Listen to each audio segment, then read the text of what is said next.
jefe, jefe del Departamento de Radiología del Hospital General Agustín O'Horan y es editor de Musculoesquelético en el Journal de la Federación Mexicana de Radiología e Imagen.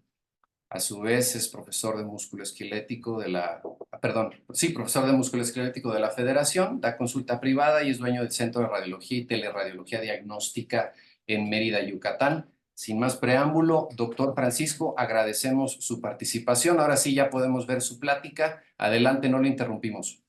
Gracias. Bueno, buenas noches. ¿Cómo están todos ustedes? Espero que se encuentren relajados después de todo lo que sucedió en la última plática. Entonces, ahorita lo que vamos a hablar es esa parte de trauma muscular por ecografía y resonancia magnética. El, resonancia magnética y la ecografía realmente son estudios que se van a complementar. Entonces, para poder entender las lesiones musculares, viene la parte que no a muchos radiólogos les gusta, que es el tema de la biomecánica, ¿no? Para poder entender una lesión en músculo esquelético, ya sea ligamento, tendón, unión miotendinosa, cuerpos musculares, la centesis, tenemos que tener en cuenta mucho de biomecánica, en cómo se va a dividir, cuál es qué es lo que abarca, qué es lo que significa la biomecánica en el sistema muscular y cómo todo eso se va llenando los espacios vacíos que hay para poder comprender y entender la lesión muscular. Entonces, la primera parte de la plática es lo que no a muchos nos gusta, que es la parte de teoría, pero bueno, vamos a comenzar, ¿no? Ok, con el tema de biomecánica, primero hay que entender que la biomecánica va a tener, es una técnica que va a aplicar las leyes de la mecánica en estructuras vivas, en nuestro caso el aparato locomotor, y lo vamos a dividir en dos secciones. La primera que es la cinemática, que es muy importante y que va a situar especialmente los cuerpos mediante coordenadas y ángulos. Hay que recordar que el sistema articular está conectada por angulaciones. La forma de las concavidades, por ejemplo, en la cúpula del astrágalo, la concavidad que existe en la cabeza humeral con respecto a la glenoides formando la articulación glenohumeral, son estructuras que van a tener ciertas angulaciones y al tener ciertas angulaciones van a tener una distribución de energía muy simétrica y lo más importante, ordenada, ¿no?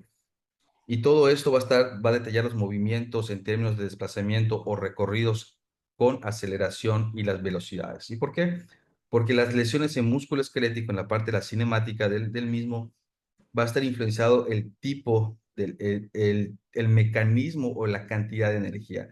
No es lo mismo una lesión en el miembro pélvico, cual sea que sea la estructura, en una aceleración que en una desaceleración.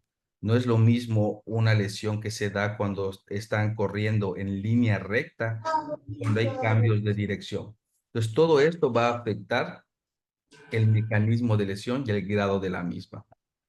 Y la número dos, que va a corresponder a la cinética, que es cuando el movimiento o la falta de este se relaciona con las fuerzas que lo van a provocar.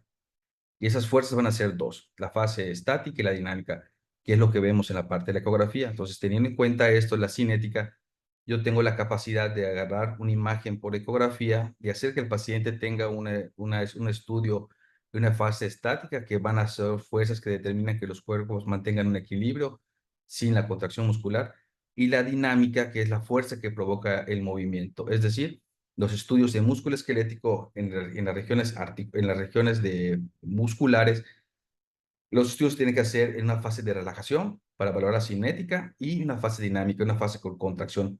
¿Por qué? Porque también tenemos que valorar la capacidad de movimiento de la fibra o de la contracción con respecto a su función. Dentro de la biomecánica hay algo que también que tenemos que tener en cuenta, que son las ingenierías que van a abarcar el diseño o de las prótesis o implantes articulares.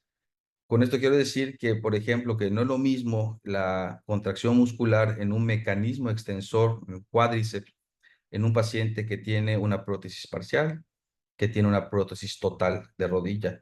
¿Por qué? Porque ya va a ser afectada el eje femorotibial y eso va a afectar de manera muy importante la contracción.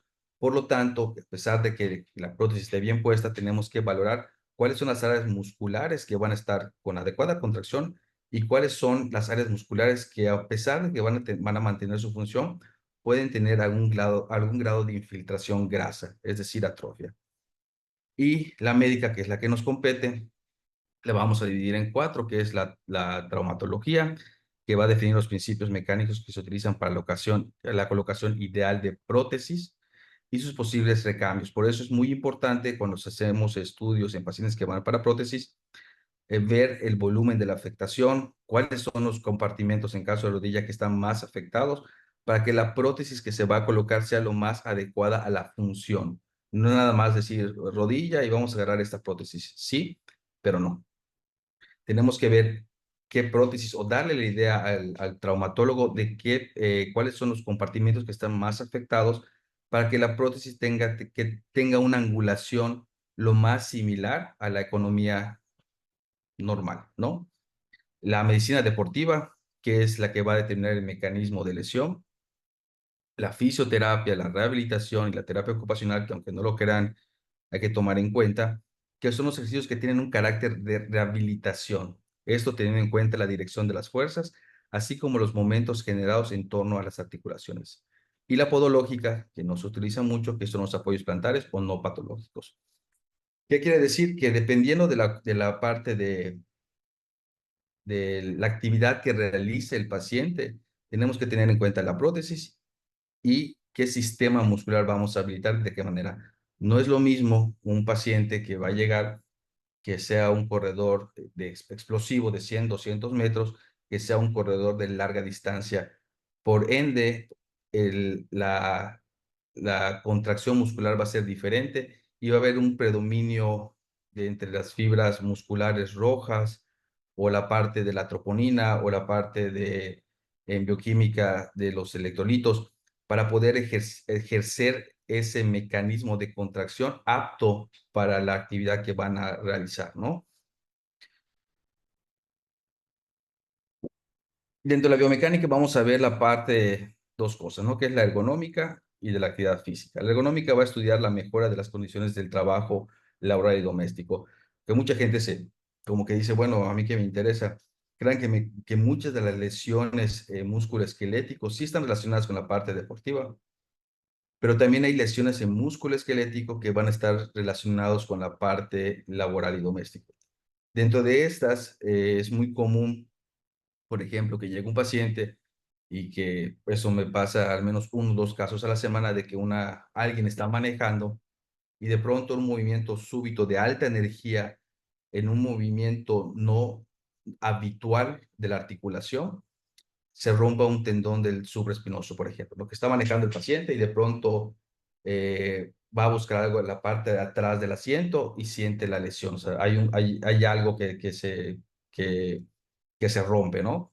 Es lo que le refiere el paciente. Entonces, por eso también es muy importante, porque no es lo mismo una lesión o una rotura muscular o tendinosa en un paciente que está haciendo la actividad física donde el cuerpo está caliente para la misma, o una lesión en la cual el movimiento espontáneo súbito de alta energía sin un calentamiento previo lesiona, porque algunas van a lesionar predominantemente el músculo, otras lesiones miotendinosas y otras los sitios dentesos, ¿no?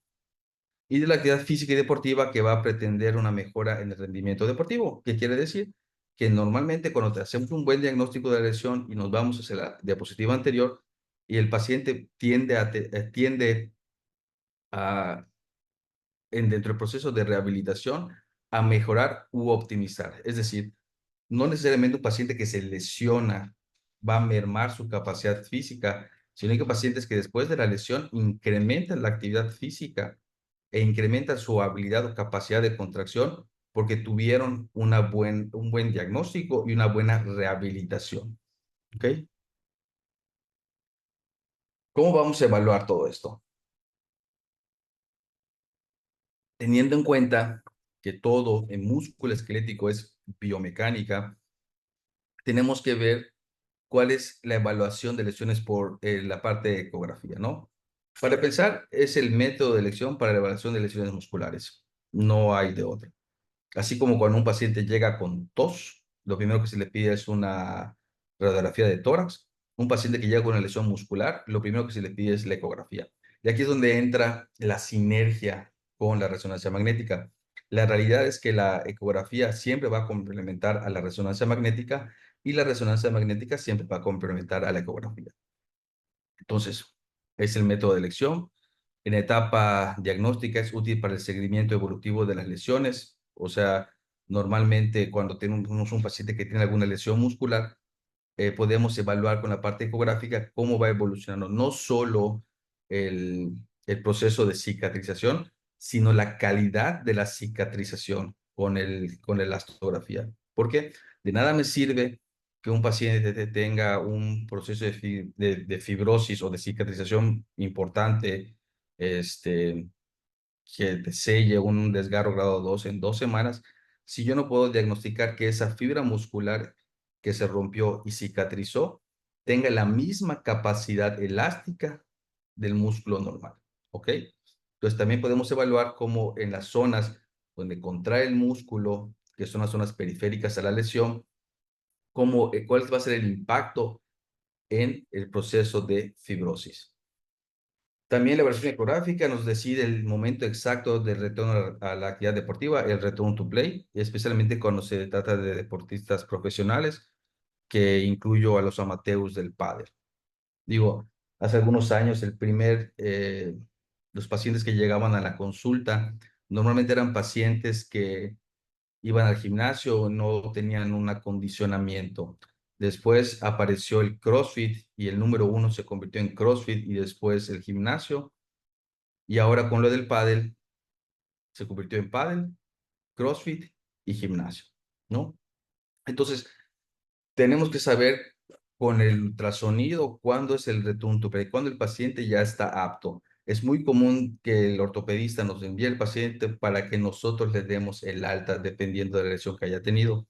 Entonces, es cuando tenemos que tener cuidado, no solamente decir, doctor, ya cicatrizó el músculo, ¿ok? ¿Está bien? El paciente en el primer sprint se va a volver a lesionar. Si no evaluamos la capacidad elástica, la elastancia que existe en el proceso de cicatrización. Y eso lo hacemos muy fácil con la elastografía o haciendo que el paciente haga la parte dinámica del estudio, es decir, que nos contraiga.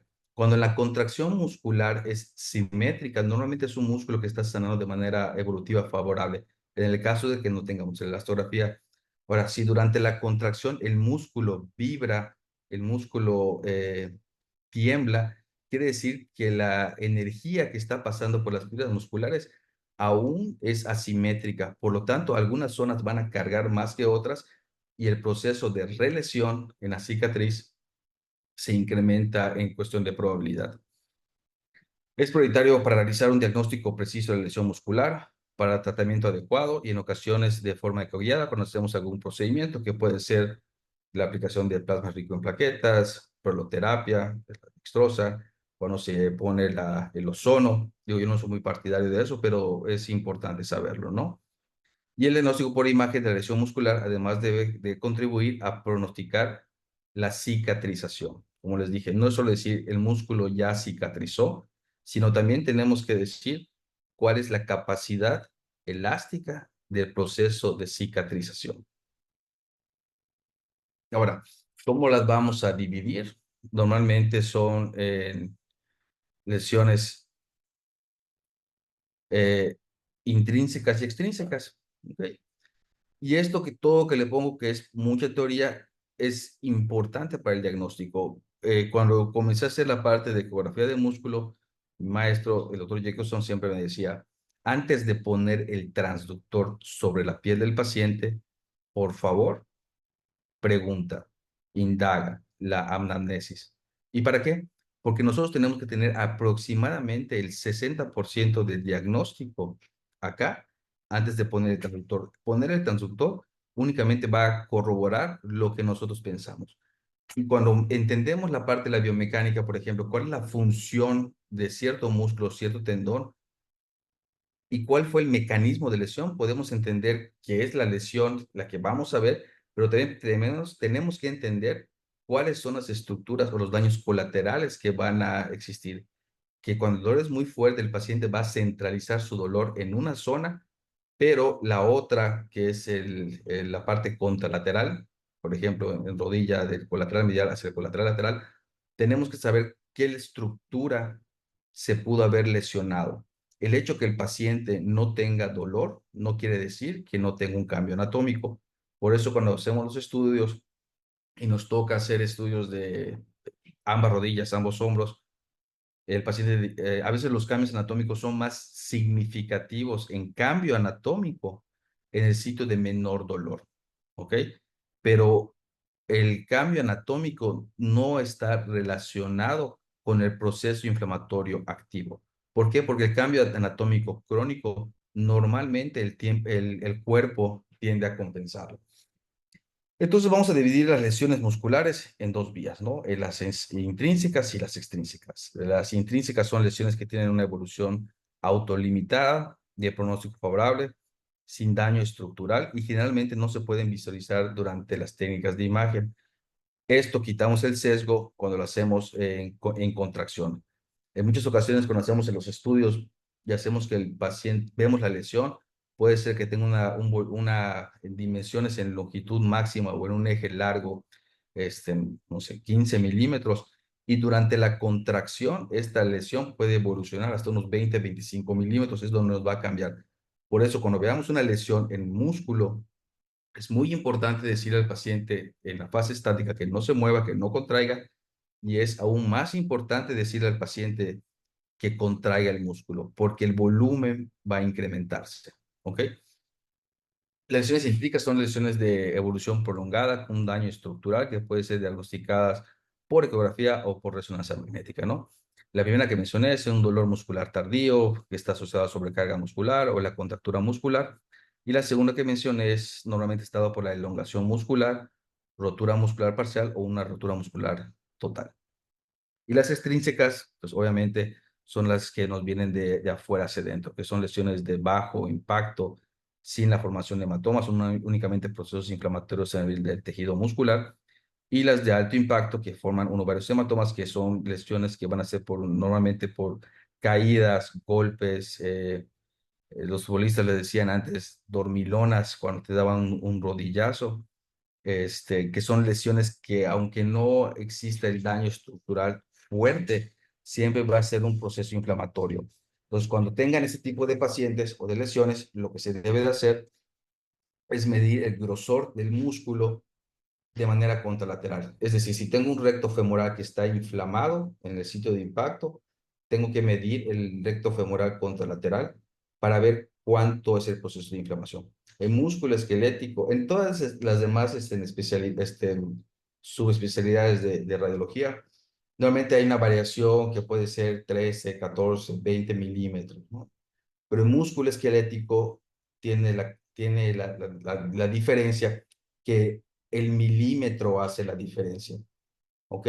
Entonces hay lesiones en las cuales la simetría puede ser de 1.5 milímetros y uno dice, bueno, 1.5 milímetros no es nada, sí, no es nada en algún nódulo o algo, pero el músculo es muy importante. Entonces cuando hay un golpe muscular, siempre hay que medir el grosor del músculo, no tanto la longitud, sino el grosor en fase estática de contracción y hacer la parte comparativa.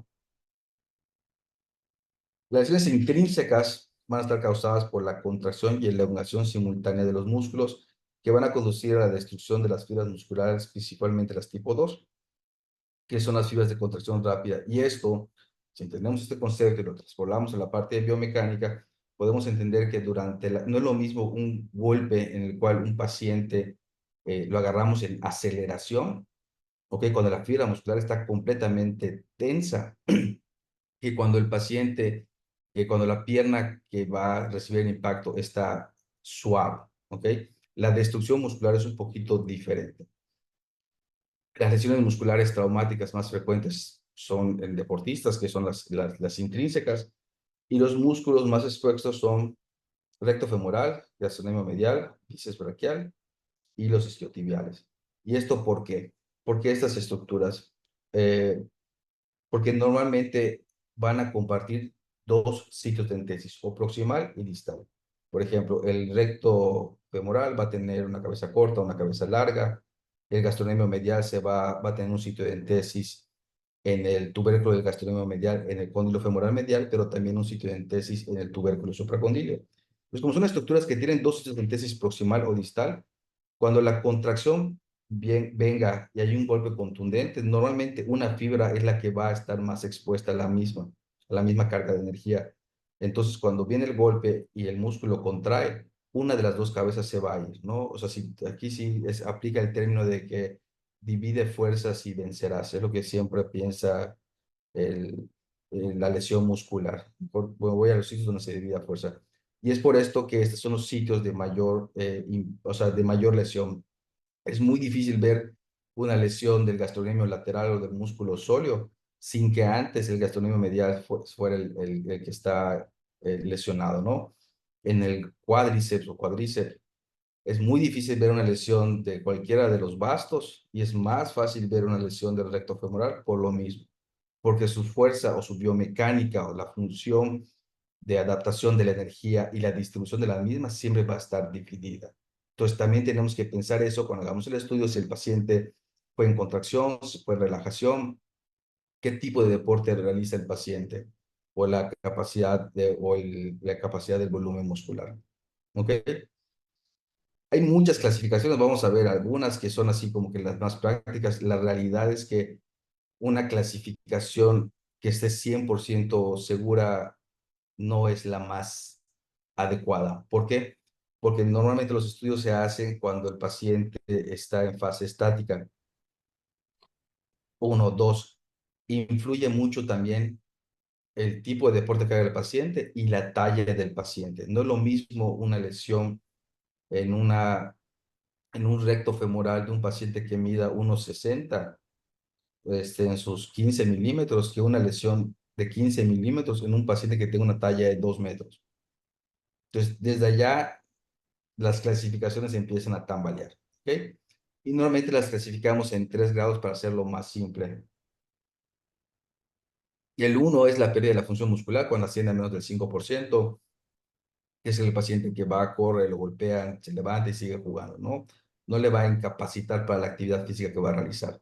El grado 2 es cuando hay una pérdida de la función muscular entre el 5 y el 50%, que es cuando el paciente ya siente después de cierto tiempo una pesantez o una sobrecarga del músculo que se lesionó, y el grado 3 que es que va a superar el 50% y es cuando ya el paciente pierde función muscular. Es cuando el paciente durante el sprint dice, no, ya no puedo, o sea, ya siento que mi músculo ya no está dando lo que debe de dar. Entonces, bueno, de las intrínsecas por ultrasonido, como les comenté, las fibras musculares cuando hay una lesión de fibras musculares dentro de un as, cuando son pequeñas, cuando es el 5%, cuando son áreas muy focalizadas en donde viene la fibra muscular, se observa una imagen hiperecoica en lesiones agudas, porque hay incremento de la cantidad de líquidos, se acelera el sonido durante la insonación, y después de la lesión viene la fibra muscular normal. Entonces son lesiones muy circunscritas en los grados 2 que es cuando cuando la fibra hay un daño de una de 3/4 partes del músculo que se va a afectar, pero es muy ambiguo porque, como les dije, no es lo mismo el tamaño de una lesión en un paciente que mida 1,60 a que mida 2 metros, ¿no? Este, y la 3, el grado 3 que es cuando hay más de 3/4 partes del músculo se encuentran dañados y la lesión puede afectar al vientre muscular, ¿ok? Ahora, ponerle a un músculo cuánto se lesionó, no. Lo que se hace normalmente es ver, por ejemplo, la estructura muscular, medir el grosor y medir el vacío, ¿ok? Entonces podemos sacar más o menos un porcentaje. Y eso se hace en un eje largo. En músculo esquelético utilizamos un eje largo que es la parte longitudinal o un eje corto que son los cortes axiales. Normalmente las lesiones musculares siempre tenemos que medirlas en los dos ejes, eje corto y eje largo, o tenemos que visualizarla en los dos ejes. Ahora, algo importante de la ecografía en el diagnóstico de lesiones musculares es la isonación. Cuando nosotros colocamos el transductor sobre el músculo, en nuestra cabeza tenemos que tener la imagen del músculo el trayecto del músculo para poder poner el transductor e isonar de manera adecuada. ¿Por qué? Porque aunque son estructuras muy superficiales, por ejemplo, la fascia musculaponeurótica, que siempre digo a los pacientes para que entiendan, si usted cocina pollo, la telita transparente es parte de la fascia, ¿no? Entonces, esas fascias generan un proceso de refractancia al sonido. Entonces, si nosotros no angulamos o isonamos bien el transductor a 90 grados sobre el sitio de lesión, vamos a crear lesiones. Es decir, cuando yo hago el estudio, yo nunca me fijo de lo que tengo acá ni de lo que tengo acá. O sea, no me interesa. Siempre me fijo lo que tengo en medio del, ¿cómo se llama? Del transductor. Entonces, por ejemplo, si yo les pongo esto, que es la parte del isquion, del sitio de los aductores, que tenemos tres grupos aductores, ¿yo qué porcentaje le voy a poner? Entonces, lo que hago es mido el volumen, no el volumen, sino que en dos ejes el sitio de lesión y trato de medir cuál es el vientre muscular total para sacar un porcentaje aproximado, ¿ok? Entonces, algo que siempre vemos en músculo, que siempre les digo en las pláticas, no es únicamente evaluar la parte anecoica o la parte de la pérdida de la continuidad de la estructura, sino también tenemos que evaluar algo muy importante que es el sitio de entesis, ¿ok? Las imágenes normalmente del hueso siempre deben verse lineales e hiperecoicas, suaves. Cuando el músculo en el sitio de entesis genera esta irregularidad cortical, esos son sitios de microabulsiones, ¿ok? Entonces quiere decir que no solamente se fue el músculo, sino también se fueron pequeños fragmentos del hueso durante el proceso de lesión. Y eso es muy importante mencionarlo, irregularidades corticales. ¿Por qué? Porque no es lo mismo desinflamar un músculo que desinflamar, aquí no se ve la unión miotendinosa, o desinflamar los sitios de entesis. Son procesos diferentes. Entonces, si nada más decimos que el paciente tiene un desgarro porque vemos la parte anecoica y todo, y lo medimos y todo bonito y el volumen, sí está bien, pero si no mencionamos que hay microabulsiones, o sea, la abulsión es cuando, bueno, cuando el tendón se lleva el hueso, ¿no? Entonces, cuando tenemos eso, siempre tenemos la idea o el concepto o tenemos la implantación de esa idea de que una abulsión es un fragmento del hueso, pero también las abulsiones son microfragmentos del hueso.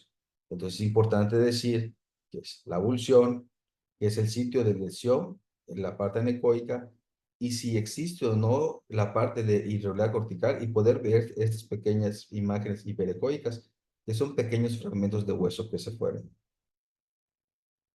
Eso siempre hago en los estudios, la parte de 3D, me gusta. Ok. Entonces, ese es otro paciente donde vemos, digo, aquí vemos en la parte de los aductores y decimos, bueno, si se rompió completamente, ¿por qué se mantiene en esta zona? Porque normalmente lo que vemos es el hueco de la lesión. Sin embargo, lo que veo es el centro y siempre es importante ver la zona periférica. Entonces, lo que vemos es el hueco, la retracción, pero también tenemos que evaluar la zona periférica de la lesión. O sea, es decir, que la lesión está centralizada, que si la lesión está proximal al sitio de entesis o que la lesión está distal al sitio de entesis, ¿ok? ¿Por qué? Porque también el tiempo de recuperación del paciente va a variar. Y aquí en este caso es lo mismo, o sea, vemos la pérdida de la continuidad, la retracción del músculo y vemos la zona de irregularidad cortical, que es muy importante mencionarlo en los reportes. En algunos pacientes también tenemos que tener en cuenta en las lesiones extrínsecas, que son la parte de los hematomas, ¿no? O los seromatomas, en este caso el Morin-Lavallée, que normalmente la literatura te dice que son lesiones por cizallamiento. Entonces uno dice, bueno, pues cizallamiento, se barrió en la moto, se cayó en la bicicleta, se barrió y todo. Pero también hay lesiones musculares, los Morin-Lavallée, que a veces no necesariamente tiene que ser por el mismo mecanismo, la moto, la bicicleta o se barrió jugando fútbol, sino que tenemos que tener en cuenta cuando el paciente nos diga la descripción de su lesión, imaginarnos que estamos viendo el video en vivo. Este fue un paciente, un futbolista que se barrió, se levantó normal, dieron otro centro y cuando quiso eh, salvar la pelota en la línea, se golpeó en el poste. Entonces, el mecanismo no fue plenamente el cizallamiento, sino que fue la contusión, ¿ok? Con la parte del cizallamiento, no con la parte del poste. Ojo, no es solamente describir, sacar el volumen bonito de la lesión y todo, sino también tenemos que ver las vainas de fibrina, describir que se encuentra parcialmente septado. ¿Por qué? Porque a veces no nos dan la oportunidad de resolver el problema y el ortopedista quiere hacerlo, y cuando viene la parte del drenaje y no describimos los septos, normalmente le van a dejar un drenaje incompleto. También es muy importante la evaluación del tejido que está periférico a la lesión, los procesos inflamatorios que puedan existir. ¿Por qué? Porque a veces en las lesiones, en las colecciones reumáticas, cuando son muy crónicas puede haber algunas microcalcificaciones, pero también la hemosiderina va a generar un proceso inflamatorio. Entonces tenemos que decir el hematoma el hematoma que queda, pero también los cambios inflamatorios que van a haber en el tejido que lo va a rodear, ¿ok? Porque son los casos de celulitis celular subcutánea, son los casos en los que el paciente se barre y tiene alguna micropartícula que puede generar un absceso. Siempre es no solo la lesión, sino todo lo que lo rodea. Pues dije, si yo, por ejemplo, aquí vino el ortopedista porque no estaba, cuando le dije que tenía septos internos, me dijo, no, no te creo. Bueno, está bien. Le hicimos el drenaje y aquí veíamos la aguja que entraba a la colección, pero este septo que no me creyó, obviamente hizo un tabique y cuando se drenó esta parte, el paciente sí mejoró significativamente, pero también tuvimos que meterle igual una pequeña aguja del otro lado para poder drenar. Por eso no es nada más decir que tiene una colección, sino también decir si tiene o no septos, ¿ok? No decir si tiene más de uno, más dos, sino que es un proceso septado para que el ortopedista, trauma o quien vaya a ver al paciente también pueda saber que va a batallar para sacar el líquido y va a recurrir a nosotros para poder hacer la guía ecográfica.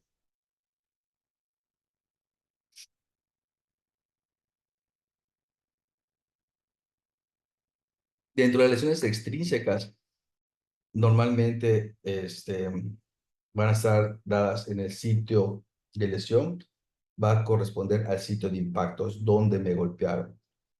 Y los ejemplos van desde las contusiones deportivas, el paciente que lo golpean, un rodillazo, un codazo, hasta las heridas penetrantes que también tenemos que evaluar por ecografía. Si es extrínseco es normalmente son lesiones de muy alta energía en un espacio muy corto de tiempo, ¿ok?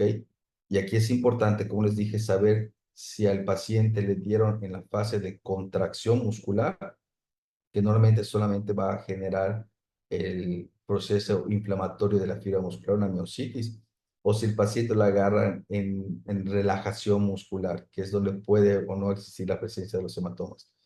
Y en esos casos también es importante evaluar, principalmente en las lesiones extrínsecas, los, eh, las lobulaciones grasas que normalmente se van a hacer un poquito más densas y poder ver zonas o no de necrosis grasa, ¿no? Que es cuando son los pequeños cúmulos o imágenes anecoicas redondas que vemos en el tejido adiposo, que son las pequeñas zonas de colecciones que evidentemente van a ser una zona de necrosis grasa. ¿Y por qué es importante decirlo?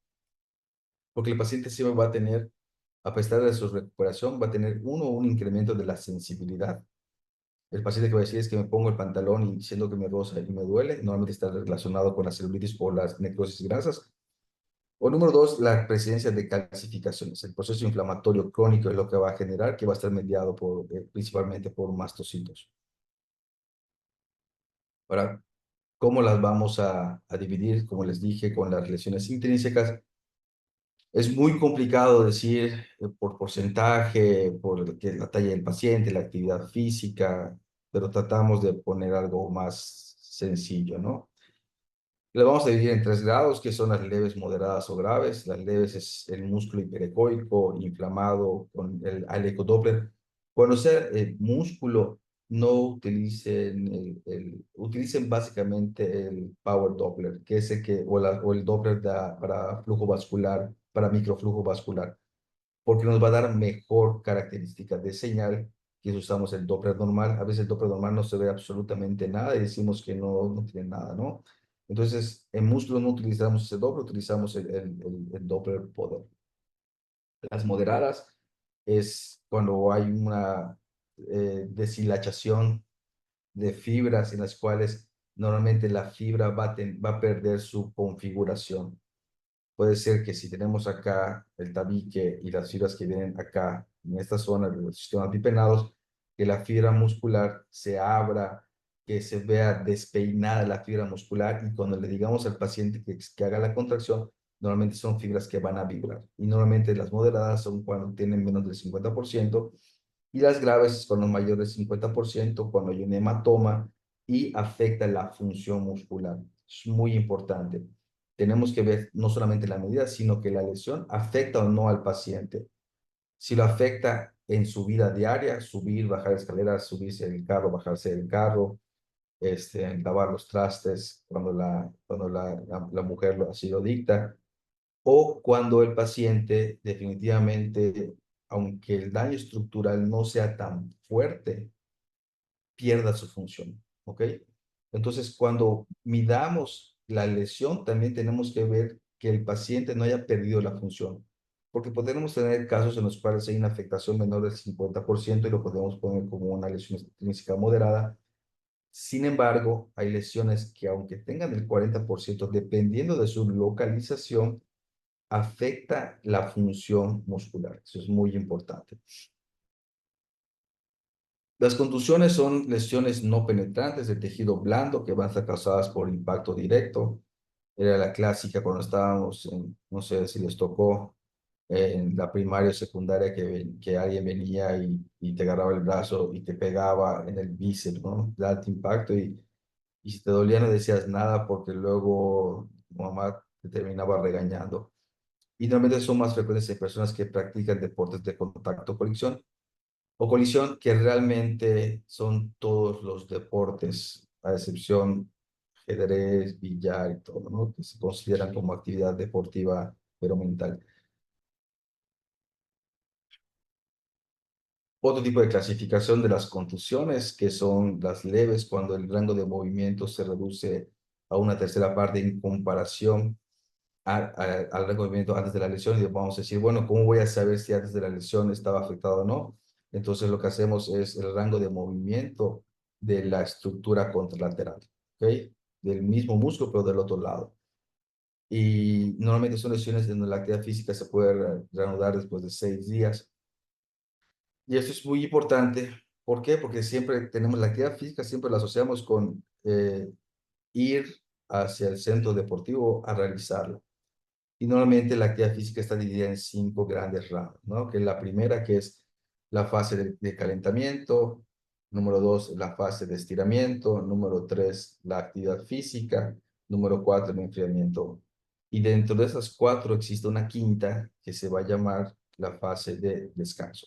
El descanso también es parte de la actividad física. Y normalmente en las leves son hinchazón muscular, hay una imagen isocórica focal del músculo no dañado, se puede ver hiperecóico igual, de igual manera. Las moderadas se va a reducir de una tercera a 2 partes el rango de movimiento de la lesión, y esto igual agarro lo mismo, ¿no? O sea, si veo la lesión en la región derecha, me voy hacia la izquierda y le digo al paciente que realice la actividad, o sea, el movimiento que estaba, la función muscular de ese músculo en específico para que yo pueda comparar. Y nos vamos de 50 a 56 días. Y las graves cuando ya el rango de movimiento se va a reducir a más de las 2/3 partes antes de la lesión, igual se compara. Digo, en este tipo de lesiones no hay que comparar nada, el paciente realmente lo que ya tiene es que ya perdió su función muscular. Y esta sí, en cuestión del regreso, el return to play, es de más de 60 días. Normalmente es un promedio de 90 días. Y en estas graves normalmente van a aparecer hematomas que pueden aparecer hipoecoicos, hiperecoicos, porque cambia un poquito la ecogenicidad de los hematomas, porque el paciente normalmente no viene inmediatamente de que se lesiona. El paciente se lesiona, llega a su casa, se toma sus desinflamatorios de autoprescripción. El paciente dice, bueno, voy a descansar una semana y regreso a una actividad física, se vuelve a lesionar. Entonces, ese hematoma que se formó durante el primer impacto, cuando nos llega a nosotros, ese hematoma ya pudo haber cambiado por cuestión de tiempo. Entonces, por eso los hematomas pueden ser hiper o hipoecoicos en la porción periférica o en la porción central, dependiendo cuándo se decide el paciente ir a consultar. Obviamente, o sea, eso no va a estar relacionado con los pacientes que tienen problemas de la coagulación, donde el hematoma nunca va a dejar de crecer y el hematoma siempre se va a ver como si fuera en fase aguda, ¿no? Y es lo que le decía, por ejemplo, cuando tenemos lesiones musculares, no solamente ver la parte del tendón, sino también ver las uniones miotendinosas. Hay lesiones muy características de que este sea un boxeador, en el cual se realiza el estudio porque tiene un proceso de dolor durante la dorsiflexión. Entonces, aquí lo que hago, digo, el tendón, el músculo, se puede romper de muchas maneras. No sé si pueden ver mis manos, que el tendón se puede romper así, se puede romper así, se puede romper así, se puede romper así. Pero también esos son sitios de pérdida de la continuidad. Pero también los tendones, músculos se pueden romper así, en el cual la continuidad de la fibra va a estar intacta, pero el aumento, va a haber un incremento del espacio entre fibra y fibra, que es lo que nos dice que aunque la fibra esté completa, la función se perdió. Y es en el caso del tendón de Aquiles aparecen las paratendinopatías. Entonces lo que hago siempre es el eco Doppler, siempre veo el incremento del flujo vascular en fase aguda, pero también el grosor del tendón, ¿no? Hay medidas estandarizadas en las cuales sabemos que el tendón de Aquiles te dicen que hasta 6 milímetros, dependiendo obviamente de la talla del paciente, o pacientes que entre 10 y 12 milímetros, aunque el tendón se continúe, siempre se ve con un incremento de su grosor, una ecogenicidad heterogénea, hiperecoica. Para fines prácticos, aunque el tendón tenga una continuidad longitudinal, ha perdido su continuidad entre fibra y fibra. Por lo tanto, aunque haya continuidad, se considera como una rotura total.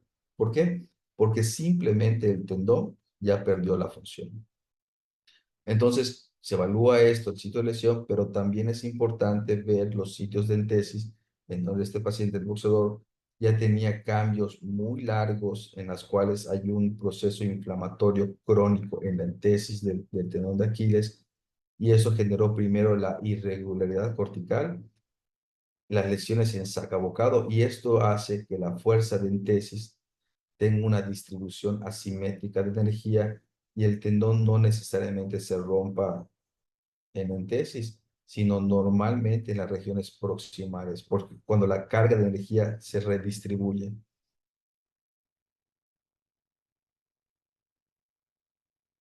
Dentro de las lesiones, por ejemplo, del tendón de Aquiles, también es importante decir pues, qué áreas. No es válido decir, si tiene una rotura de tendón de Aquiles, sí. Es importante decir, bueno, en la región, en su cara articular, en su cara externa, en su cara interna, en proximal a su sitio de entesis. ¿Por qué? Porque el tendón, aunque es un tendón único, siempre podemos diferenciar cuál es el músculo, cuál es la aportación tendínea del músculo, muscular. Por ejemplo, cuando tenemos una lesión del gastrocnemio medial, tenemos que decir que es el tendón de Aquiles en la porción medial de la pierna, que son las fibras contribuyentes del tendón de Aquiles, del gastrocnemio, y tenemos que subir hacia el gastrocnemio, donde vamos a encontrar las zonas de sobrecarga. Porque si controlamos el sitio o damos una buena descripción del sitio de lesión del tendón, también tenemos que tener la capacidad de decir que el vientre muscular o la miomioteninosa están sobrecargados. ¿Por qué? Decimos, bueno, si con el reposo va a estar bien el paciente. Simple y sencillamente porque cuando hay ese tipo de lesiones y el músculo llega a tener un proceso inflamatorio crónico, puede perder su función. Lo primero que hay es una inflamación indirecta por el cambio que hay en la porción distal, pero esa inflamación indirecta puede condicionar un daño neural y por lo tanto generar datos de infiltración grasa, ¿no? Entonces hay que prevenir eso para la actividad física, para la actividad futura del paciente. Como les comenté, principalmente en parte de Aquiles, no solamente medir, aquí vemos que el tendón tiene su continuidad total, pero hay un incremento de su grosor de hasta 20 milímetros. Para fines prácticos es un tendón que está roto, es un tendón incompetente. Cuando hacemos Aquiles también no es únicamente ver la parte hipoecoica, sino también las partes hiperecoicas, que son los procesos de sobrecarga o inflamación agudo, y también ver, describir las zonas de microcalcificaciones. Pongo Aquiles, pero eso aplica para cualquier tendón. ¿Por qué las zonas de microcalcificaciones? Porque son el calcio que se va a acumular, va a generar una respuesta inflamatoria en el tendón, el que sea, y esa respuesta inflamatoria va a hacer que la porción tendínea o la fibra tendínea sea de menor calidad y sean zonas de futuras lesiones, ¿ok? Entonces, no solamente mido el tendón que se lesionó en el grosor, sino también tengo que decir que tiene una porción fibrótica, una porción con proceso inflamatorio activo y la presencia de microcalcificaciones, así como los sitios de irregularidad cortical, porque el tendón va a tender a romperse. Como les dije, la parte del ecodoppler, que eso me ayuda para tanto para ver si el paciente tiene una lesión antigua o crónica cuando no tenemos elastografía, pero también el proceso inflamatorio crónico también ayuda o sea, hace pensar que el tendón va a tener mayor cantidad de nutrientes para poder tener una regeneración. En resonancia magnética pasa lo mismo. Entonces, como les dije, o sea, cuando tenemos la lesión de músculo, tenemos que tratar de ver siempre los dos ejes. En resonancia magnética a mí me enseñaron que todos tenemos, sí, que hay secuencia T1, T2, densidad protónica, las que ustedes quieran, pero algo muy fácil es casarse, o sea, tener el 70% del diagnóstico, acostumbrar la vista en un plan y en una secuencia. Entonces, eso facilita mucho la interpretación de la resonancia. Entonces, yo normalmente me voy a mi plano y a mi secuencia y me empiezo a memorizar cómo se ve en ese plano y esa secuencia la arquitectura normal. Cuando en ese plano y esa secuencia hay algo que me llama la atención, inmediatamente ya me cambio de planos y de secuencias, pero ya tengo el diagnóstico. Y normalmente lo que se ve, aparatos, o sea, lo que se ve mal, normalmente está mal. Es decir, ya perdió su función. O sea, la radiología nos da esa facilidad de cuando una estructura ya perdió su anatomía, normalmente son lesiones que van a resaltar, ¿ok? No necesitas poner gadolinio, no necesitas poner medios de contraste, nada. Únicamente el cambio de la estructura. Y por ejemplo, en resonancia magnética, cuando tenemos las lesiones, por ejemplo acá, que aquí se ve una lesión dentro que vemos acá en resonancia, que es la copita que corresponde al fémur en su porción medial. Y entonces vemos que el gastrocnemio medial, que va a tener un sitio de entesis en el tubérculo del epicóndilo femoral medial, también va a tener un sitio de entesis en esa estructura que le vamos a llamar tubérculo supracondilio, en el cual podemos confundir un quiste de Baker, que es la región posteromedial, con las lesiones intramusculares. Son dos lesiones completamente diferentes. El quiste de Baker se lo van a drenar, se lo van a quelar, lo van a solucionar, lo van a operar. Pero si nosotros no tenemos la capacidad de decir, bueno, aparte del quiste de Baker, la manera intrasustancia hacia el tubérculo supracondilio, hay una lesión del gastrocnemio medial, el paciente se le va a solucionar esto y lo que pasó con esto, que viene un puntilleo tipo intenso dentro del hiperintenso, en el cual el paciente va a empezar a hacer calcificaciones. Ese sangrado crónico de un desgarro que nunca le diagnosticaron, empezó a hacer microcalcificación. Entonces ya se meten en un problema el paciente y el ortopedista, porque ya esa calcificación se va a quedar, es más difícil de sacar y el pronóstico para la función muscular biomecánica va a estar mermado o limitado. Entonces hay que tener mucho cuidado cuando interpretamos que no solamente nos dejemos de ver por lo más común, sino también ver más allá. Y eso es como la radiografía de tórax. En la radiografía de tórax nos enseñaron a describir el estudio de afuera hacia adentro, de adentro hacia afuera, de arriba hacia abajo, de abajo hacia arriba. O sea, agarren una secuencia ustedes. ¿Cómo voy a describir? El músculo es muy fácil de escribir por compartimentos o por caras, y eso nos va a facilitar las cosas al momento de decir, bueno, sí tienes tu quiste de Baker, pero dentro del gastrocnemio medial hay una serie de desgarro crónico que ya empezó a tener microcalcificaciones. Tendrán esto y el paciente va a seguir con dolor y con una función muscular disminuida. En otros casos, por ejemplo, cuando tenemos lesiones tendinias, podemos encontrar la presencia de líquido o no, dependiendo de la fase inflamatoria del paciente. Y esto también, cuando hagamos la historia clínica o cuando estemos preguntando directamente al paciente, es muy importante preguntarle si tiene, dependiendo del rango de edad, si el paciente tiene algún tipo de enfermedad autoinmune, ¿no? Porque a veces las enfermedades autoinmunes, como por ejemplo eh, la artritis reumatoide, la psoriática, van a tener cambios muy importantes en el sistema anatómico de la estructura. Entonces, normalmente son pacientes que van a tener lesiones espontáneas. Y lo que hacemos es ver la cantidad de líquido en las bursas, ver la cortical ósea, que siempre hago mucho énfasis. Ahora que lo estoy repite y repite, estoy seguro que ya empezaron a ver estos puntitos, ¿no? Entonces, vemos la irregularidad cortical, la pérdida de la continuidad, que aquí vemos, digo, ¿por qué si tengo una pérdida de la continuidad acá, por qué la fibra se mantiene? Porque normalmente en tendones siempre tratamos, cuando vemos con el transductor, siempre son como que imágenes radiales de la lesión.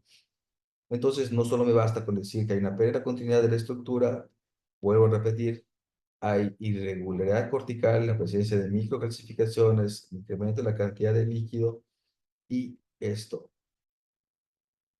No necesariamente cuando un paciente tiene microcalcificaciones va a producir sombra acústica posterior. Si nos vamos a la anatomía radiológica, por ejemplo, de vesícula, que no tiene nada que ver con músculo, y le hacen una tomografía al paciente y reportamos vesícula normal, ¿no? Le hacen ultrasonido y tiene piedras. Regresamos a la tomografía, un chingo se ve, ¿no? Y empezamos a modificar las ventanas hasta que vemos piedras biliares, porque la densidad es diferente. Entonces las microcalcificaciones todavía no están lo suficientemente calcificadas para dar sombra acústica. Entonces hay que tener mucho cuidado con eso. Otra de las cosas que tenemos que valorar, en este caso, cuando son lesiones de tendón, es si el paciente ya fue o no operado. Aquí tenemos un caso del paciente que fue operado en la región derecha, donde vemos sí, algunas microcalcificaciones, pero vemos esas imágenes que son los sitios de sutura. Y como les dije, el tendón no se rompió completamente, sino lo que hicieron que fue tratar de compactarlo para que el tendón tienda, para que el tendón retome su función. Y en la región izquierda, donde el paciente era asintomático, vemos que ya hay sitios de rotura y la presencia de calcificaciones. Eso es porque es importante, porque el paciente siempre va a tender a centralizar eh, la lesión en el sitio de dolor. ¿Ok? Como dije anteriormente, no porque el paciente no tenga dolor, no quiere decir que hay un cambio estructural. Entonces, también es importante preguntar al paciente qué tipo de tratamiento ya le hicieron. Si ya le pusieron, como dije, plasma, si ya le pusieron prototerapia o sonoterapia, lo que sea. Siempre saber qué le hicieron y cuál es el tiempo ¿ok? Entonces aquí vemos, aunque ustedes no lo crean, ese tendón ya era funcional, el paciente podía hacer actividad y después de que este tendón ya estaba completamente sano, entre comillas, empezó con el dolor del otro tendón, que ya tenía las calcificaciones y los sitios de pérdida de la continuidad intersustancial. Ahora, ojo, cuando describan una lesión de músculo o tendón, principalmente en tendón, siempre hay que ser específicos. Si es, por ejemplo, el clásico, ¿no? El supraespinoso. Este no es un supraespinoso, pero bueno, vamos a poner como si fuera él. Tenemos que describir si la lesión es en la cara bursal, si la lesión es en la cara articular, si la lesión es en el sitio de entesis, ¿ok? Y si la lesión es intrasustancia. Porque si nosotros decimos nada más que tiene una rotura del tendón y la lesión es intrasustancia. Cuando el ortopedista entre, no va a ver la lesión porque va a estar dentro del tendón, ¿ok? Entonces vamos a quedar, como dice el meme, ¿no? Entonces, cuando describamos, siempre tenemos que tener eso en cuenta, siempre describir en dónde está la lesión. Si es en el caso del hombro, si es en la cara bursal, si es en la cara articular, en el sitio de tesis o intrasustancia.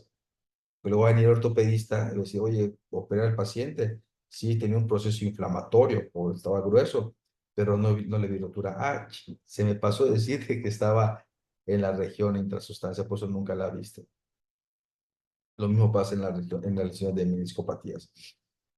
Ahora, existen lesiones en la parte de ecografía en las cuales van a ser lesiones persistentes, en las cuales el flujo vascular se va a ver simétrico, pero van a haber algunas zonas que siempre van a mantenerse hipoecoicas. Entonces, conocemos la parte del seguimiento de una lesión y tenemos en los estudios previos las imágenes donde hay pérdida de la continuidad. Tenemos que también saber diferenciar si eso es una lesión activa o inactiva. Entonces, como dije, yo siempre uso el poder del americanismo, perdón, del Doppler, en donde veo que el flujo vascular siempre va a tender a atravesar. Cuando tenemos en lesiones crónicas, pacientes ya post, los que ya dieron tratamiento, posoperados o lo que sea, cuando el flujo vascular atraviesa la lesión, quiere decir que, aunque yo vea la misma imagen en el estudio previo que está la rotura, pero ya veo ese flujo vascular que la atraviesa, quiere decir que ya hay vascularidad que está atravesando la lesión. Entonces es una lesión que ya no es lesión como tal, sino es una lesión que está en un proceso evolutivo de fibrosis. Y si al paciente le hace el ultrasonido un año después, vas a ver la misma imagen. ¿Por qué? Porque es la cicatriz que va a quedar, pero el tratamiento va a ser adecuado porque aunque está la cicatriz, hay adecuado flujo vascular, quiere decir que va a tener una buena capacidad de elasticidad durante la contracción. ¿Ok? Dentro de las lesiones en la parte de ecografía van a estar la parte de las bursitis, que van a estar causadas por sangrado secundario o traumatismo agudo. No necesariamente las bursitis es incremento de la cantidad de líquido, sino también puede haber contenido hemático, ¿no? En las formas postraumáticas agudas, la sangre va a irritar la membrana sinovial, provocando un aumento del derrame serohemático. Y esto porque es importante, durante el trauma, normalmente el tejido sinovial se hiperestimula y empieza a producir más líquido sinovial que lo que la articulación o la estructura es capaz de volver a reabsorber. Se empieza a acumular y si hay microsangrado, la hemosiderina va a generar irritación de la bursa y va a ser una bursitis crónica. Y son los casos donde observamos que la bursa se ve irregular y microcalcificaciones, que en casos muy drásticos son los que pueden hacer las famosas osteocondromatosis sinovial. Por eso es muy importante la descripción. Cuando nosotros describamos un estudio, tenemos que contarle la historia al doctor de lo que estamos viendo, para que él se pueda imaginar la lesión sin verla. En mi caso, lo que yo hago mucho es que yo desde hace muchos años dejé de complicar la vida al médico que me envía.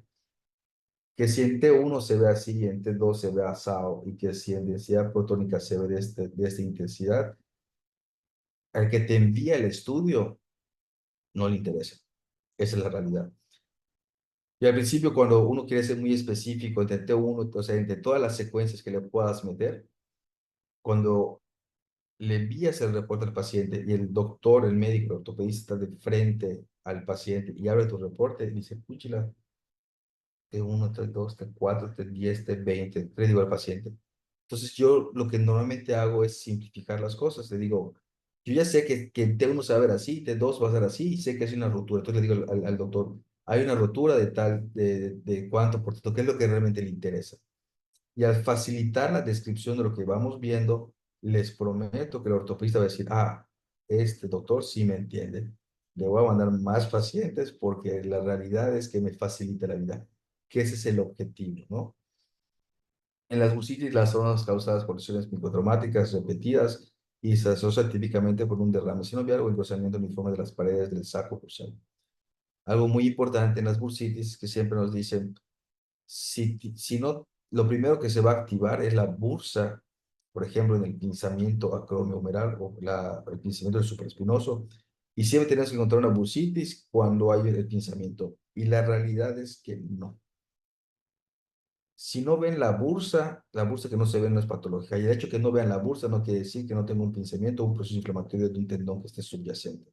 ¿Ok? La bursa se puede o no activar. Y entonces, por ejemplo, aquí este es el receso subpatelar, lo que les comentaba. Acá hay un conflicto. Bursitis suprapatelar o receso subpatelar. El nombre correcto son los dos. Pero en este caso, cuando vean el incremento de la cantidad de líquido y vean el fat pad inferior y vean que el líquido se comunica hacia la región retropatelar, a esto le vamos a llamar receso suprapatelar, incremento de la cantidad de líquido en el receso suprapatelar. Cuando el incremento de la cantidad de líquido está sobre, por arriba, en esta zona, va a haber una interfaz, es la bursitis, que está pegada al tendón del cuádriceps. Pero cuando la colección líquida en el receso suprapatelar baje hacia la región interarticular, receso. Y no solamente tenemos que decir que el paciente tiene incremento en la cantidad de líquido en el receso, sino también tenemos que mencionar el proceso inflamatorio sinovial, en el cual hay cambios en su morfología, presencia o no de microcalcificaciones, cambios o no de hiperflujo vascular. ¿Ok? Y en el caso de rodilla, cuando ustedes vean aumento de la cantidad de líquido en el receso subpatelar, sí o sí van a encontrar una lesión de ligamento o de menisco. El incremento de la cantidad de líquido en los recesos subpatelares de rodilla siempre es un cambio secundario a una lesión primaria. Es decir, en el hombro, cuando hay incremento de la cantidad de líquido en la cabeza larga del bíceps, el bíceps no se va a inflamar de gratis. Es porque algo hay arriba. O el complejo bíceps labrum se rompió, o hay un pinzamiento, o hay una rotura de alguno de los cuatro tendones del manguito rotador, y lo mismo pasa en rodillas, o sea, el líquido que se acumula es, oye, pasó algo allá abajo y me inflamé. Entonces, siempre traten de buscar alguna lesión. Y en tobillo, el principal sitio donde se acumula líquido con lesiones es el receso tibioastragalino anterior. ¿Ok? Entonces, como les dije, aquí lo que vemos es el tendón del cuádriceps femoral, vemos la entesis en la patela y vemos la comunicación que hay en la, de la región retropatelar. Es importante decir que esto es un receso, ¿ok? Entonces, este paciente ya tenía un proceso inflamatorio crónico. ¿Por qué? Porque el músculo esquelético, como lo dice, es músculo esquelético. No solamente me voy a limitar al tendón en su sitio de tesis, sino también, como les dije anteriormente, en la irregularidad cortical. ¿Qué quiere decir? Que este cambio por irregularidad cortical me hace pensar que el paciente, ese líquido, ya tiene un proceso inflamatorio sinovial crónico. El proceso inflamatorio sinovial crónico lo que hace es que genera una respuesta inflamatoria en el periósteo y lo hace irregular. ¿Ok? Entonces también hay que ponerlo. ¿Por qué? Porque esos cambios en la cortical ósea nos hablan de cronicidad. Y eso podemos pensar también que exista o no la presencia de una enfermedad autoinmune que aún no se ha dado a conocer, pero el paciente se lesionó, se le hizo el estudio y se vio. Entonces, hay que darle ese plus en el reporte para que también el ortopedista lo vea. Pero también, bueno, vamos a descartar algo autoinmune. ¿Por qué? Porque tu cortical se ve irregular, hay una periostititis, hay un proceso inflamatorio en el periósteo, el tejido sinovial se ve hiperplásico, y vamos a ver si no existe o no una enfermedad autoinmune. Y eso el paciente se los va a agradecer porque es un diagnóstico extra. Como les dije, igual, también es importante en la parte de ecografía, bueno, lesiones musculares, la forma, ¿ok? El tendón y el nervio normalmente son estructuras que se van a ver ovaladas. Cuando el tendón o el nervio se vuelven redondos, quiere decir que se inflamaron. ¿Existe o no hiperflujo vascular? ¿Existe o no, en el caso de los tendones, incremento de la cantidad de líquido en su vaina tendínea o en su sitio de entesis? Cuando el tendón se ve redondo, quiere decir que es un tendón que está sufriendo. Y normalmente el principal tendón que no se diagnostica y que es el que primero se activa en rodilla es el tendón del popliteo, porque el tendón del popliteo es un estabilizador posterolateral. Cuando hay un cambio anatómico meniscal o de ligamentos, el eje que existe en la parte de la biomecánica, el fémur y la tibia, se va a alterar. Entonces las zonas de carga, entonces esto que pensar que las zonas de carga van a estar mal distribuidas. Entonces el cuerpo dice, bueno, está mal distribuida la carga, voy a utilizar este tendón que es de los más fuertes y voy a tratar de rectificar el eje. Y entonces el tendón se inflama. Y es el clásico caso que el paciente que llega a la consulta porque tiene un dolor en la región posterior de la rodilla, que normalmente es el vientre muscular un poquito que se inflama. Y si veo esto, quiere decir que a veces el paciente tiene alguna meniscopatía, que el eje femorotibial se alteró, rotó, para evitar que haya mayor daño y el tendón se inflamó. Entonces, también los procesos inflamatorios de la entesis del tendón hipopíteo van a estar plenamente afectados, ¿no? Y es el ligamento colateral lateral. ¿Cuáles son los beneficios de la resonancia magnética? Que nos va a dar una buena resolución espacial. Ojo, la ecografía 3D también está tomando un poquito más de auge. Yo a todos mis pacientes les hago 3D. Nos va a dar o sea, es punto y aparte, ¿no? La resonancia magnética nos va a dar un detalle del tejido blando, nos va a dar la graduación de la severidad del daño, va a valorar el daño de la microestructura y la espectroscopía para valorar el déficit de oxígeno. Ya se dejó de utilizar esto, en algunos casos todavía se sigue utilizando, pero como les dije, con lo que ya les dije, la parte de ecografía y resonancia magnética, dice, bueno, pues ecografía tiene más cosas y regresamos al principio. Si el paciente tiene resonancia magnética, no quiere decir que no le vamos a pedir una ecografía, se tiene que pedir. Y si el paciente tiene ecografía, no quiere decir que le ahorramos al paciente la resonancia magnética, también se tiene que pedir, porque los dos diagnósticos se van a complementar, ¿ok? Entonces digo, a menos que sea una lesión muy obvia, desgarro total, está bien, pero también los dos se van a complementar. Uno, predominantemente la resonancia magnética únicamente en fase estática para valorar lo que acabo de mencionar, y la ecografía en la fase estática y la fase dinámica. Y otra cosa que tiene la ecografía es que, por ejemplo, el eco poder, que en resonancia magnética sí va a haber incremento en la intensidad de señal, pero normalmente se va a ver cuando le ponemos algún medio de contraste. Entonces, complementarios.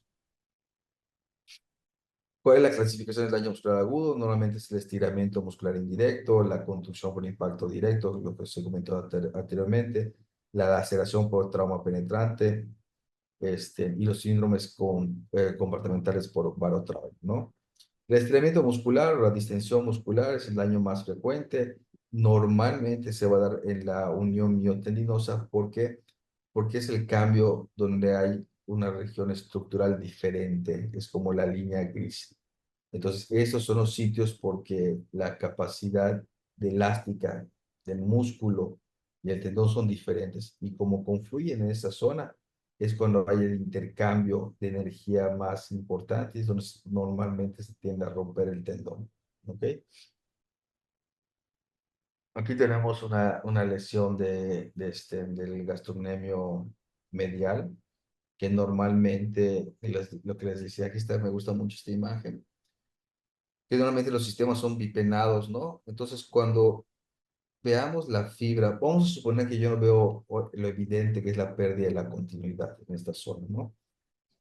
La fibra muscular siempre nos tenemos que fijar que venga en esta dirección, así, bonita.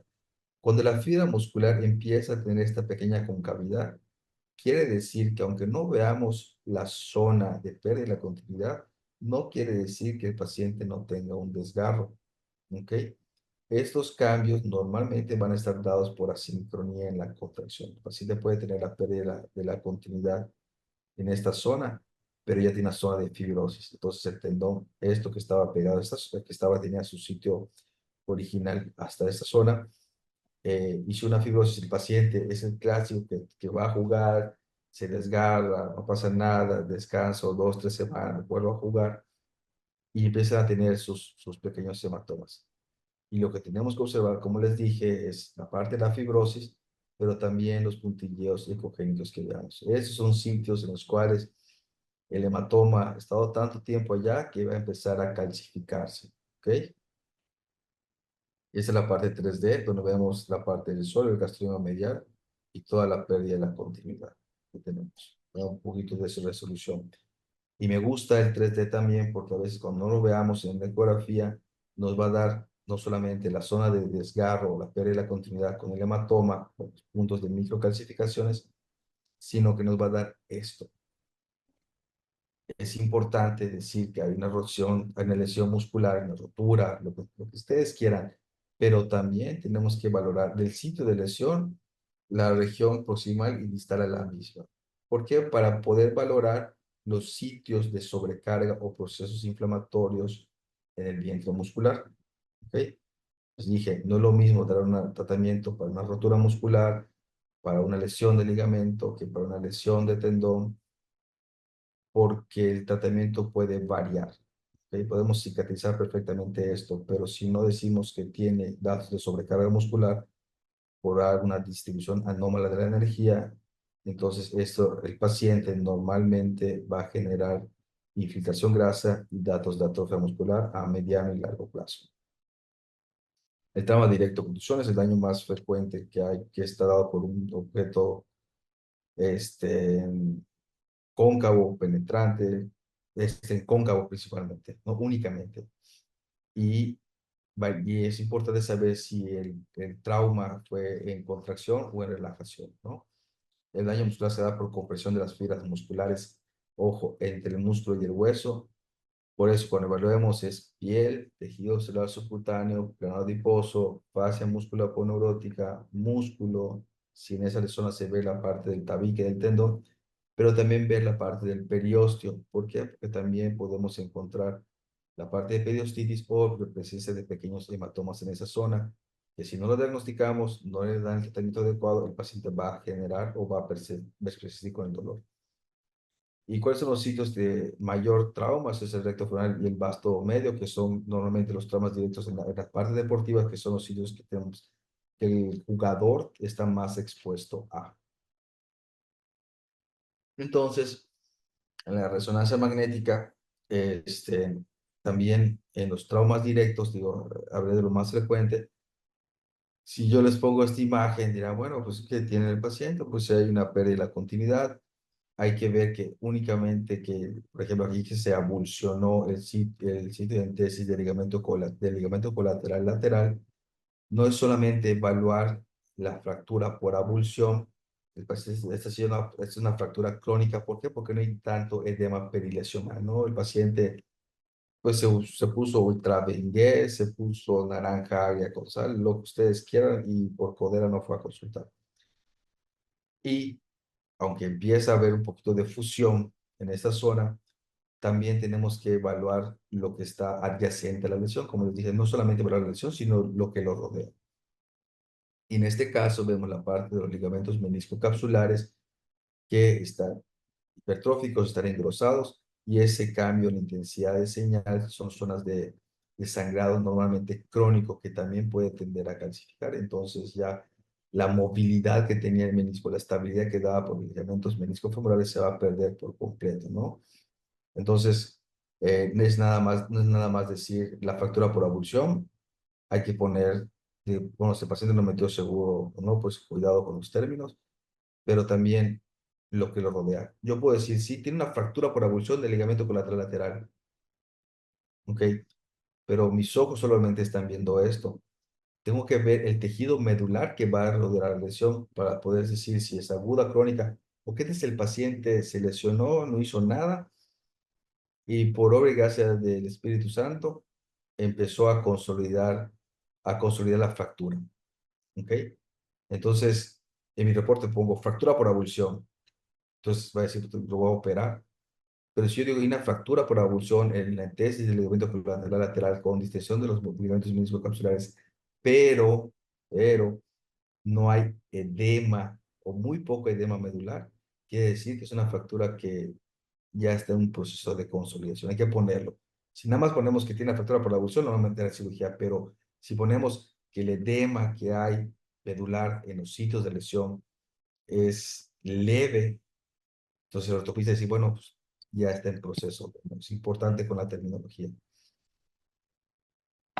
Es un videíto. Esas cosas sí me estresan los videos. Nunca se bajan como uno quiera. Entonces, por ejemplo, aquí, si yo veo, vamos a poner pausa, pausa y regresamos. Así decía alguien en internet. Y a diferencia, por ejemplo, que decía, bueno, en menisco, aquí vemos una zona en la cual, por ejemplo, el mecanismo de lesión, la parte de la biomecánica, que fue un impacto por contusión en la región medial, no solamente vamos a ver la pérdida de la continuidad del ligamento colateral medial, sino la pérdida de la continuidad del ligamento menisco femoral. El ligamento colateral medial tiene dos divisiones: el superficial, el que todos conocemos, el que todos describimos, y el ligamento colateral medial profundo, alias ligamento menisco femoral y menisco tibial. Entonces, si yo, por ejemplo, en la ecografía no nada más le reviso el sitio de contusión, pero no reviso el otro lado, me voy a perder esta zona que la resonancia nos va a dar. Entonces viene el impacto, hay una inversión de la angulación del eje femorotibial por un trauma medial hacia lateral y vemos el edema medular. Ojo, aquí, ¿qué le pongo? ¿Fractura o no fractura? Osteocondral. Cualquier defecto en la cortical del hueso con un extenso edema es fractura. ¿Por qué? ¿Cuál es la definición de fractura? La definición de fractura es muy simple. Es la pérdida de la continuidad de una estructura. Cuando una estructura pierde su continuidad, está fracturado. ¿Ok? Entonces, lo que evaluamos en esta resonancia magnética no es solamente el edema medular, sino la fractura que hay en la cortical con el edema y también las lesiones que pueden dar en los ligamentos meniscocapsulares, en las bandas, en el entresor de la fase lata o la banda iliotibial, la presencia o no de quistes, pero también si el menisco está dentro o no de la articulación. Los traumas directos normalmente hacen una compresión tan fuerte intraarticular que hacen que el menisco pop, ¿ok? Entonces, como les dije, no solamente la pérdida de la continuidad, sino que todo lo que rodea la estructura.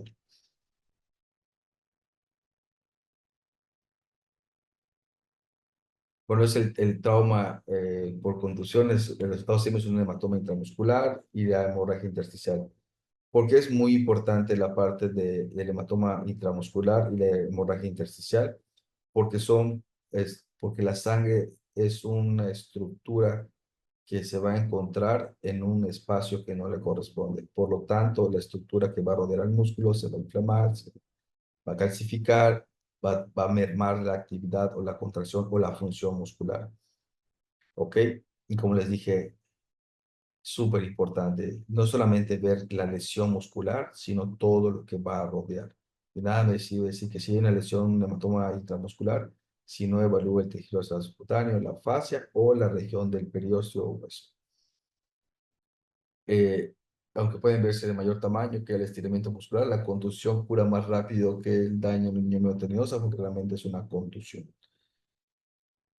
Y nos vamos un poquito hacia la región de los eventos traumáticos hemorrágicos, que son las hemorragias intracompartimentales y las hemorragias intersticiales. Que la diferencia es que la primera es una distorsión de la arquitectura muscular focal, con una señal heterogénea o mixta, y dependiendo del estadio de la degradación de sangre. Por eso es muy importante, tanto, o sea, como no tenemos la comunicación con el paciente en resonancia magnética, decirle al técnico que al menos te diga que en la parte de atrás de la solicitud, qué le pasó. Porque normalmente la solicitud de quien envía el paciente, del médico referente, es dolor. O sea, ponme síndrome doloroso abdominal también, ¿no? O sea, no hago nada. Entonces, decirle al paciente, al menos decir, o sea, cómo se lesionó y cuánto tiempo tiene y si ya le dieron tratamiento o no. Para que podamos jugar con esas tres cosas y disminuir el sesgo de error, ¿no? Y las hemorragias intersticiales normalmente son circunferenciales o mal definidas, van a tener un trayecto hacia dentro de la fibra muscular. ¿Ok? Este, Siempre le digo a mis residentes, mientras más aparatosa sea una resonancia o una ecografía, mejor, porque la probabilidad de todo malo que yo le ponga va a estar bien puesto, ¿no? Entonces aquí tenemos un caso aquí se ve evidentemente una rotura del tendón del cuádriceps femoral, que tenemos la parte de la patela baja, ¿no?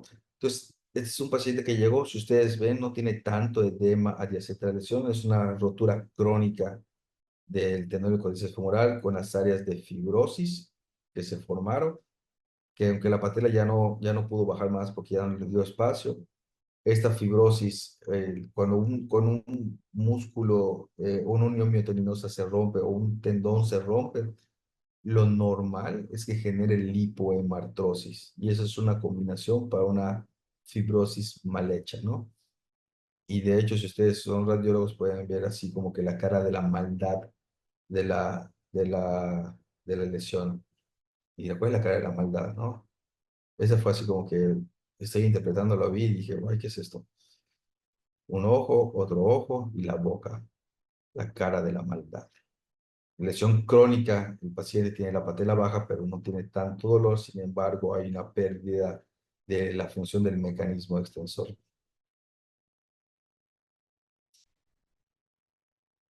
Siempre hay que considerar como diagnóstico diferencial la patología neoplásica primaria y la metastásica. Hay que recordar que el paciente dice, bueno, es que doctor, estaba yo jugando y me dieron un golpe y me salió una bola, ¿no? Entonces, normalmente dices, bueno, pues es un hematoma, lo que sea, ya sé lo que voy a encontrar. Ojo, a veces la vida es muy grande, que el golpe que está el paciente es sobre una tumoración. Entonces, lo que le duele al paciente sí es el golpe, pero también tenemos que considerar que si no hay algo más, o sea, no solamente centralizarnos en lesiones deportivas, sino también en lesiones neoplásicas. Sí me ha tocado casos en los cuales el paciente, por ejemplo, desgraciadamente en niños, de que jugando fútbol les dan una dormilona o le dicen ahora quita power en el fémur, en el recto femoral, y vienen porque le salió una bola y la mamá pensó que era un hematoma, o el papá, o el entrenador, o quien la vio, lo que sea. Le dan tratamiento, terapia, y nunca le hacen nada, y cuando llega el paciente, sí hay un hematoma, pero le pegó justo sobre una tumoración. Entonces también tenemos que tener en ese grado de diagnóstico, ¿cómo se llama? En la esquina superior derecha, tumoración, ¿no? O sea, siempre estar pendiente con la visión periférica. Las laceraciones, que son daños por objetos penetrantes, aquí ya no vamos a ahondar mucho porque ya se platicó de eso, ¿no? Pero hay algo que sí me gustaría tener a consideración, que es la presencia de gases tejidos blandos. Cuando hay laceraciones y el paciente no, ya ha pasado 1 o 2 semanas, normalmente en las laceraciones, siempre dependiendo, ¿no? En una cancha de fútbol, en la moto, lo que sea, en la bicicleta, se laceró, bla, bla, bla. Pero a veces entran cuerpos extraños, que puede ser una piedra, puede ser popó, puede ser algún microorganismo que va a generar un proceso infeccioso secundario al trauma por laceración, ¿no? Y la presencia de gas en tejido blando es muy importante, que nos va a dar el diagnóstico de un proceso infeccioso, ¿no? Aquí tenemos, por ejemplo, este es de un boxeador, que ahí te les pongo el video, que llega después de una pelea y lo trae, ¿no? Le hacen la resonancia, después el diagnóstico fue por ecografía, después me trajeron la resonancia y le pregunto, oye, ¿qué te pasó?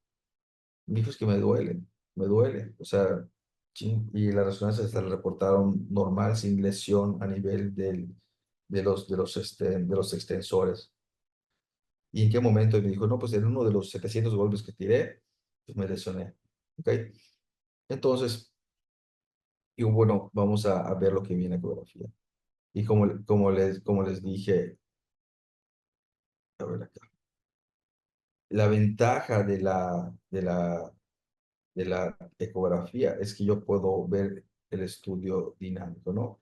Normalmente a los pacientes se les ponen los marcadores sobre la piel, sobre el sitio de lesión, y sí tenía una tenosynovitis del extensor, pero lo que les comenté.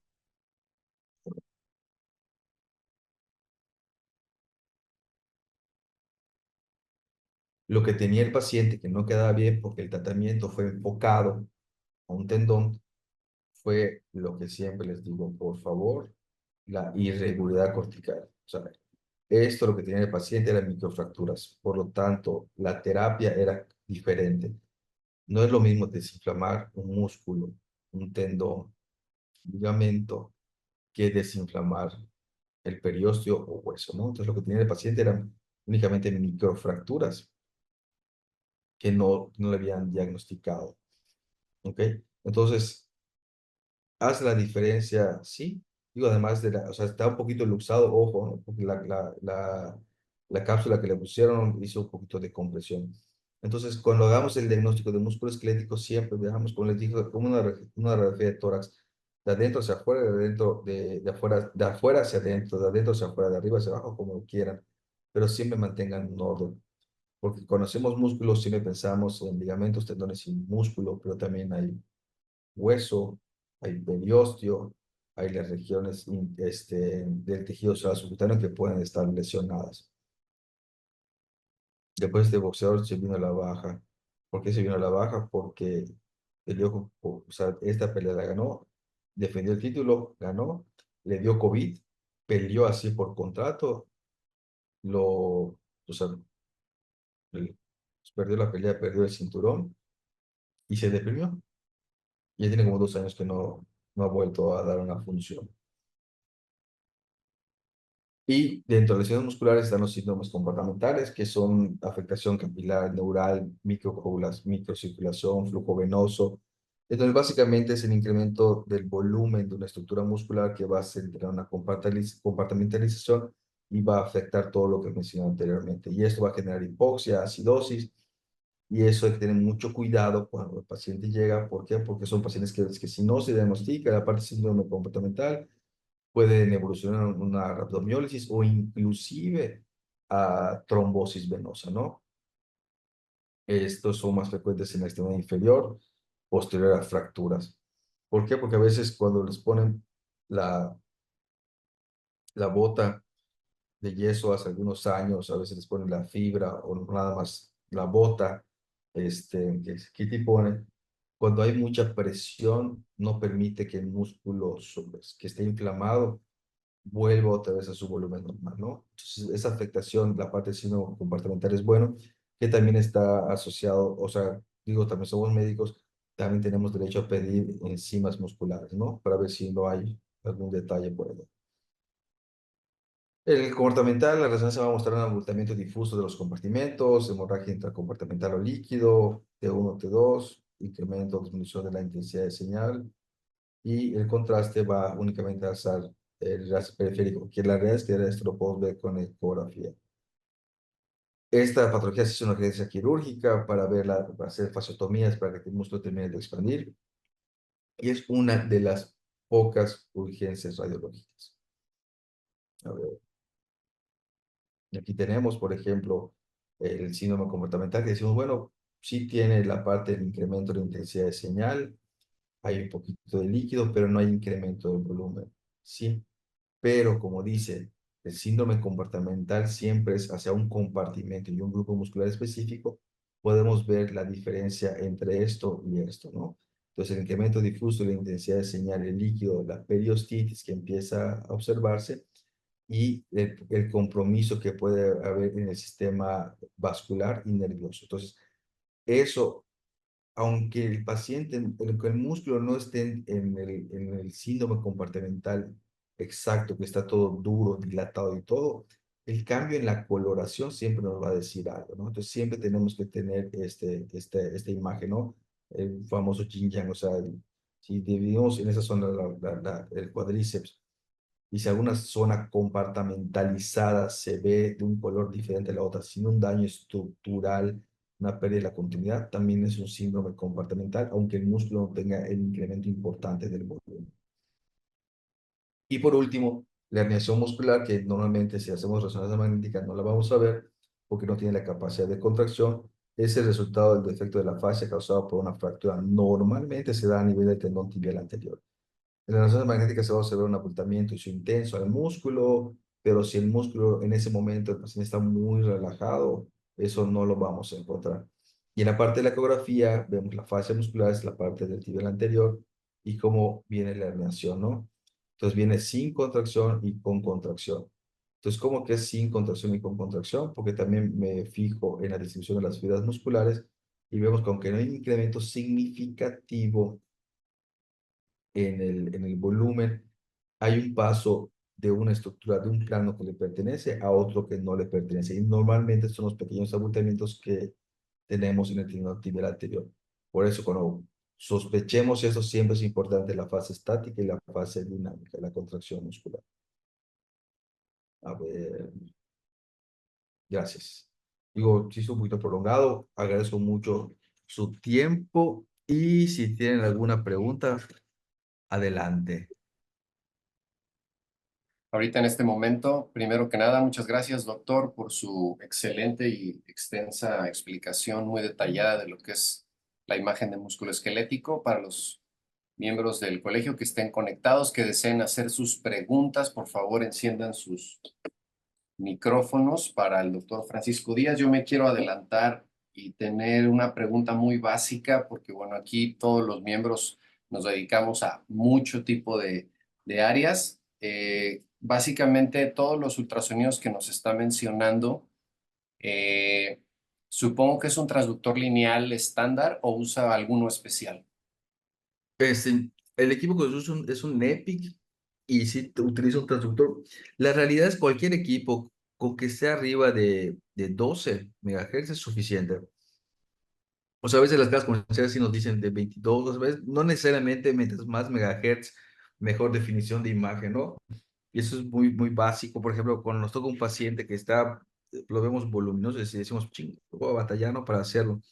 Y le ponemos el transductor y tiene una ventana acústica impresionantemente bonita. Y hay pacientes que nos llegan muy delgados y normal no se ve. Entonces, la realidad es que aunque tengan un transductor arriba de 12 es suficiente. O sea, no es cualquier equipo, un transductor lineal arriba de 12. El Sí, que que es tengo lo que 22. normalmente es estándar, ¿no? Cualquier marca, cualquier modelo en el lineal Sí. siempre va a ser así, ¿no?